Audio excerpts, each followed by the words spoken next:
বিসমিল্লাহির রহমানির রহিম। আসসালামু আলাইকুম। আমি মোহাম্মদ নুরুল ইসলাম, একজন ডিপ্লোমা ইন মেডিকেল প্র্যাকটিশনার।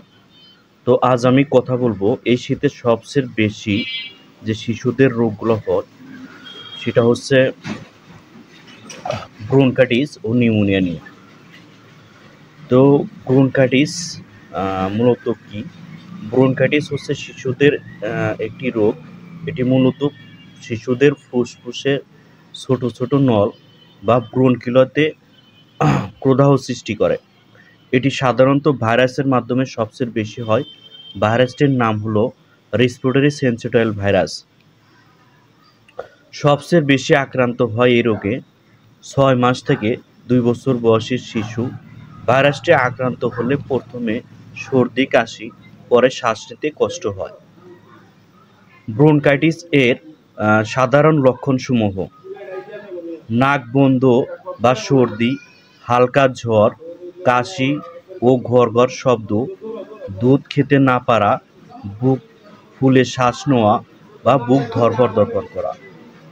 মনে রাখবেন, শিশুর শ্বাসের গতি বেড়ে গেলে, বুক ভিতরে ঢুকে গেলে সেটি বিপজ্জনক।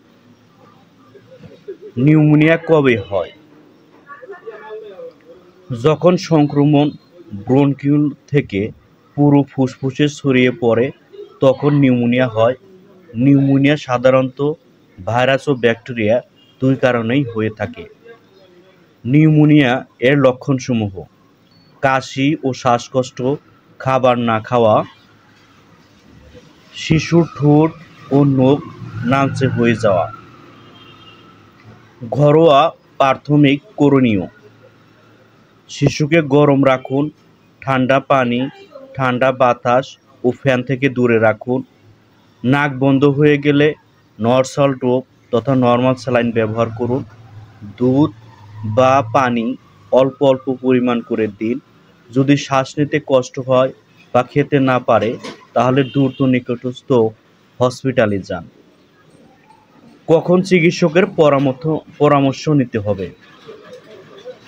শ্বাসের গতি বেড়ে গেলে, দুধ বা খাবার না খেলে, শিশুর ঠোঁট ও নখ লালচে হয়ে গেলে, অতিরিক্ত কাশি বা বমি হলে। এগুলো জরুরি অবস্থা, তাই দ্রুত হাসপাতালে নিতে হবে। শীতকাল মানেই শিশুদের জন্য সতর্কতার সময়। সময় মতো যত্ন ও চিকিৎসা নিলে ব্রোনকাইটিস ও নিউমোনিয়া থেকে বাঁচা সম্ভব। ভিডিওটি দেখার জন্য ধন্যবাদ।